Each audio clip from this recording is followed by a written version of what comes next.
ஆண்டவராகிய இயேசு கிறிஸ்துவின் நாமத்தில் நான் உங்களை வாழ்த்துகிறேன். இந்த நாள் நம்ம தியானத்துக்கென்று எடுத்துக்கொண்ட வேத வசனம் லேவியராகமம் 2ஆம் அதிகாரம் 13வது வசனம். நீ படைக்கிற எந்த போஜன பலியும் உப்பினால் சாரமாக்கப்படுவதாக.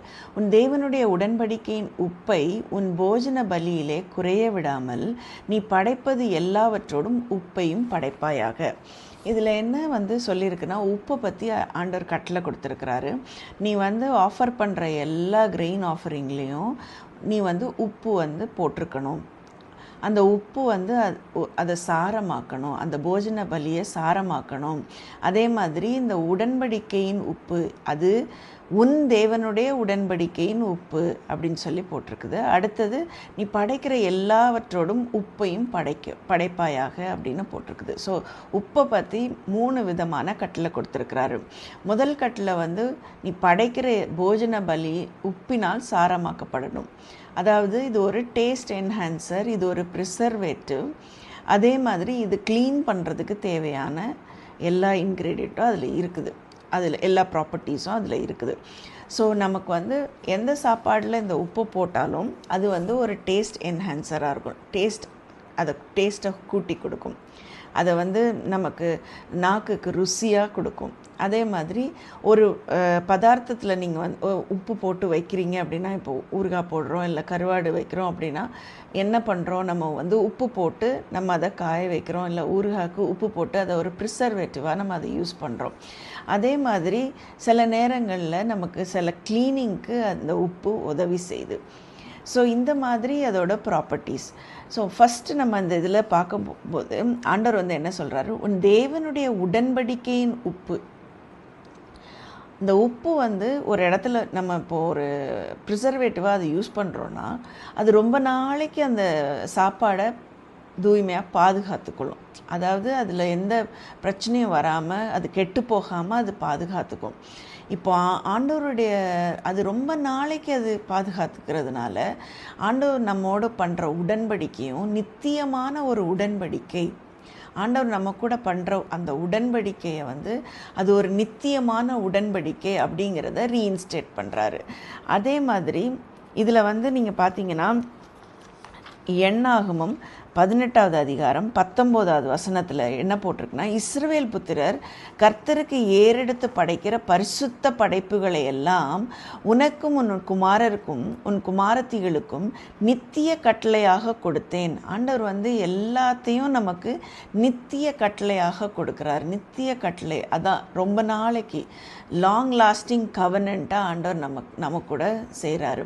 நம்மளை அவர் ரட்சிப்பு நமக்கு உண்டாகுது, நம்ம மனம் திரும்புகிறோம், ஆண்டவருடைய பிள்ளையாக மாறுறோம், அவரோட நம்ம ஒரு உடன்படிக்கை பண்ணுறோன்னா அது நித்தியமான ஒரு உடன்படிக்கை அப்படின்னு சொல்லி ஆண்டவர் நமக்கு சொல்கிறாரு.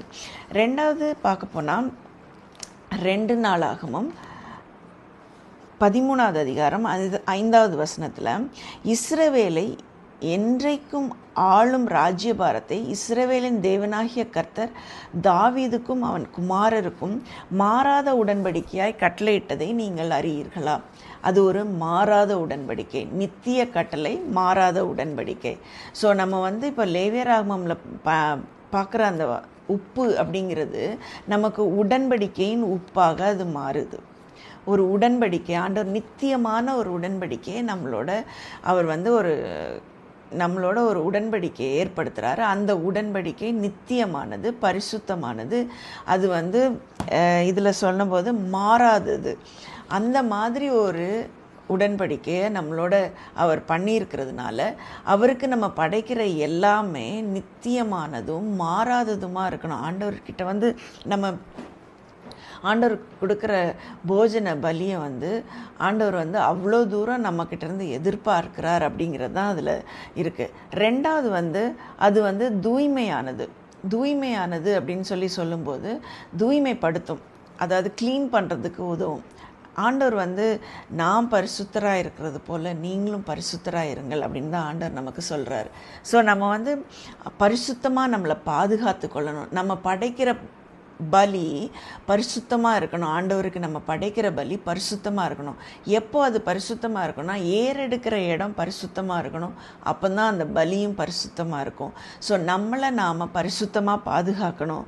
நம்ம எந்த அழுக்கும் ஏற்படாதபடி, நமக்குள்ளே எந்த பாவமும் ஏற்படாதபடி நம்மளை பாதுகாத்து கொள்ளணும். அடுத்தது அர்ப்பணிப்பு. கம்ப்ளீட்டாக நம்ம ஆண்டவர் உப்பு இல்லாமல் நீ பலியிடாத அப்படின்னு சொல்கிறார். நீ படைப்பது எல்லாவற்றோடும் உப்பையும் படைப்பாயாக. அப்படின்னா உப்பு இல்லாமல் நீ எந்த பலியும் செலுத்தாத அப்படின்னு அர்த்தம். நீ கம்ப்ளீட்டாக உன்னை சரண்டர் பண்ணு. நீ உப்பு இல்லாமல் நீ எந்த பலியும் செலுத்த மாட்டேன் அப்படின்றதுக்கு நீ உன்னை சரண்டர் பண்ணு, என்னோட ஒரு கவனன்ட் மேக் பண்ணு அப்படின்னு சொல்லி ஆண்டவர் சொல்கிறாரு, கிளியராக சொல்கிறாரு. ஸோ இதில் ஏன் உப்பு நமக்கு கண்டிப்பாக தேவை அப்படின்னா, அது நமக்கு ஒரு பெர்மனண்ட்டான கவனன்ட். ஆண்டவரோட அது ஏற்படுகிற ஒரு நித்திய உடன்படிக்கை. ரெண்டாவது, அது நம்மளை பரிசுத்தமாக பாதுகாக்கிற ஒரு விஷயம். நம்ம பரிசுத்தமாக இருந்தால் தான் நம்ம படைக்கிற பலி பரிசுத்தமாக இருக்கும். மூணாவது, நம்ம கம்ப்ளீட்டாக சரண்டர் பண்ணோம் ஆண்டவர்கிட்ட. ஆண்டவரே, நான் உப்பு இல்லாமல், நான் பரிசுத்தமாக இல்லாமல், நான் தூய்மையாக இல்லாமல் நான் எந்த பலியையும் படைக்க மாட்டேன் அப்படிங்கிற அந்த ஒரு அர்ப்பணிப்பு, ஒரு சரண்டர், அது நமக்கு கண்டிப்பாக தேவை. இதில் இன்னொரு விஷயம் நம்ம பார்க்குறோம், எதெல்லாம் படைக்கக்கூடாதுன்னு ஆண்டவர் சொல்கிறாரு. லேவியராகமம் 2ஆம் அதிகாரம் 11வது வசனத்தில், நீங்கள் கர்த்தருக்கு செலுத்தும் எந்த போஜன பலியும் புளித்த மாவினால் செய்யப்படாதிருப்பதாக. புளித்த மாவுள்ளதொன்றையும் தேனுள்ளதொன்றையும் கர்த்தருக்கு தகன பலியாக தகனிக்க வேண்டாம். அதாவது நீங்கள் படைக்கிற எதுலேயும் புளித்த மாவினால் செய்யக்கூடாது, தேனுள்ளதும் செய்யக்கூடாது. அதாவது புளித்த மாவு அப்படின்னு சொன்னால் அது ரொம்ப நாள் பட்டது, பழமையானது. ஸோ பழசானது எதுவுமே இல்லாமல் ஃப்ரெஷ்ஷாக அன்னன்னைக்கு தேவையான அந்த பரிசுத்தம் நமக்கு வேணும். அதே மாதிரி தேன் டெம்ப்ரரியாக ஒரு ஸ்வீட்னர், டெம்ப்ரரியாக ஒரு விஷயத்தில் போடும்போது அதுக்கு இனிப்பை தருது. ஸோ அந்த மாதிரி டெம்ப்ரரி திங்ஸ் எதுவுமே வேண்டாம் உங்கள் வாழ்க்கையில். டெம்ப்ரரியாக எதுவுமே வேண்டாம்.